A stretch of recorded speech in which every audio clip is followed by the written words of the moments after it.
Hello, how are you? I hope you're having a good Monday and I hope your weekend was okay as well, considering the circumstances and the news of what's happened. I hope everyone is doing okay.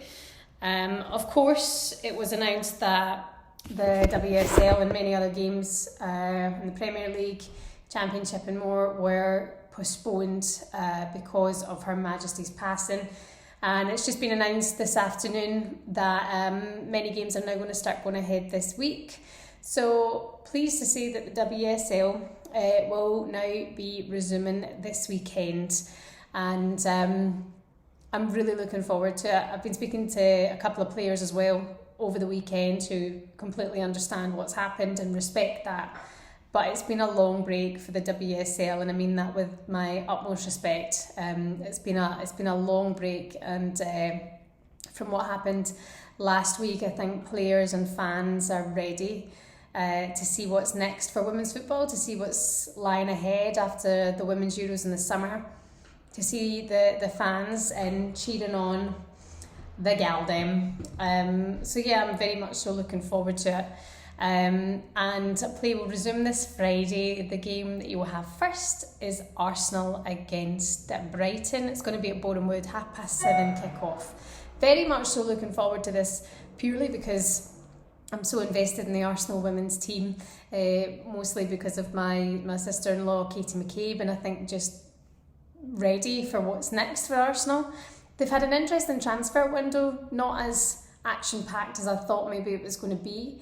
But in terms of what you can expect from Arsenal is a squad absolutely on fire. You know, most of the squad, a lot of members of the squad taking part in the Euros for the women in the summer as well. So I'm looking forward to seeing how many fans will pack out Boreham Wood week in, week out moving forward for the women.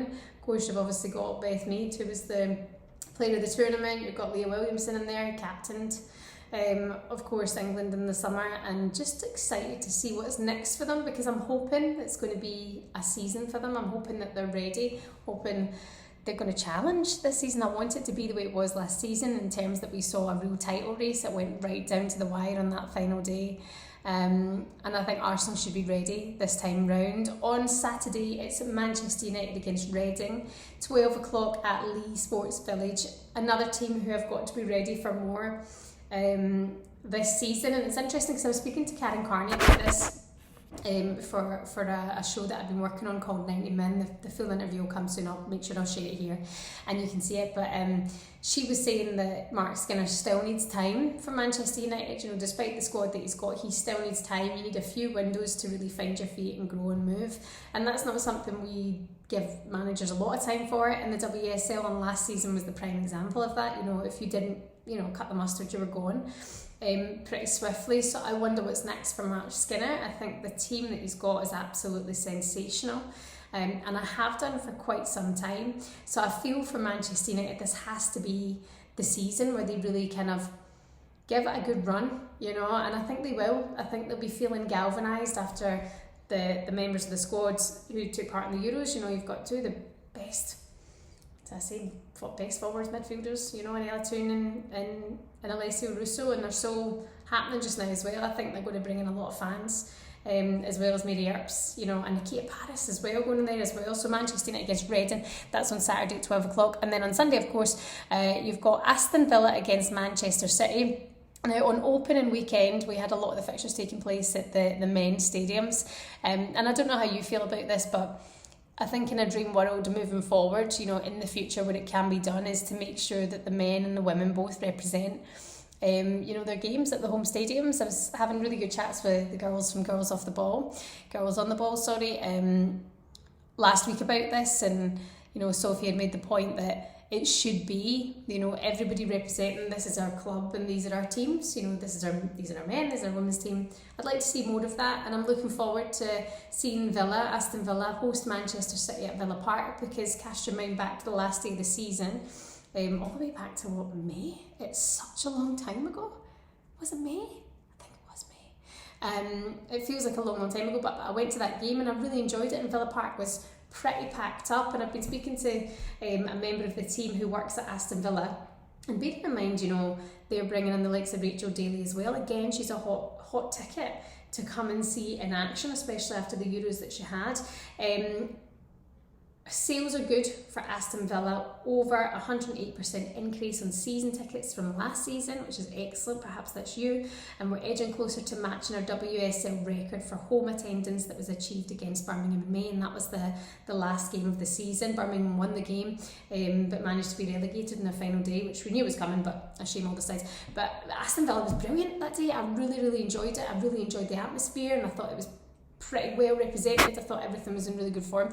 But Manchester City, you know, they're already out of the Champions League. They've had an interesting transfer window. They've had a bit of a mass exodus, and losing Keira Walsh. We didn't even do a video on Keira Walsh because I didn't feel it appropriate to do videos over the weekend. But, you know, of course, her being the £400,000 transfer, the world record transfer in women's football, and off she goes to Barcelona. And Barcelona were meant to play yesterday, and Lucy Bronze and Keira Walsh were there, and the referee didn't turn up because they went on strike. The refs went on strike in Spain. What a story for you. But yeah, that was a bit of a letdown for them. But they're going to go to Villa Park. That's at 12:30 on Sunday. Leicester against Spurs is your 3 o'clock kickoff, and that's at the King Power as well. Again, glad to see this. I know these schedules were already in place, but brilliant. You know, looking into the second game, what would be the second game of the season, is that teams are still aiming to get their men's stadium. Men's stadium, it is the real stadium, but just do this for fun. Leicester, I'm not entirely convinced. I'm not entirely convinced just yet. I think they've got a long way to go, and they know that themselves. Spurs, I'm keen to see what's next for them. Again, they've had a good window. They were strong last season. Rhian Skinner has them ticking along quite nicely. So yeah, we'll see what happens there. West Ham against Everton is at 3 o'clock as well on Sunday, and that's in Chigwell. And West Ham, I think, will be licking their wounds ever so slightly for what's happening in the last day of the transfer window, which was losing Hasegawa to Manchester City. What a signing she'll be as well, and she went for a decent amount of money. But yeah, it will be interesting to see how they do. Again, keep bringing Karen Carney into this, but she would be concerned about West Ham in this window as well, as would a lot of the journalists I've been speaking to who've been covering the women's game as well. 3 o'clock kick-off at Chigwell, that's West Ham against Everton, and Liverpool against Chelsea, your Sunday evening game. That's going to be an absolute belter, I think. It's going to be taking place at Prenton Park, 7:15 Sunday evening. Of course, it's the first game for Liverpool since gaining promotion to the WSL against the title holders, Chelsea. Very much so looking forward to this. I just feel that Liverpool have had a decent pre-season, and of course we know that you can't base anything on pre-season. We're told this time and time again, but I'm just excited to see what they can bring, because I think they're really performing just now under Matt Beard, and he knows all too well what Chelsea can do. He knows all about the WSL, so I definitely think they're ones to watch this season, and they've had a decent window as well. Chelsea, God bless us. You know, they are going to be coming out like all guns blazing. Cannot wait to see them again this season. Do you think they've got it? Is it them for the title? Can they do it in the Champions League this time as well? I'm really looking forward to the return of the WSL. I hope you are as well. In the comments, let me know what you think is going to happen this weekend.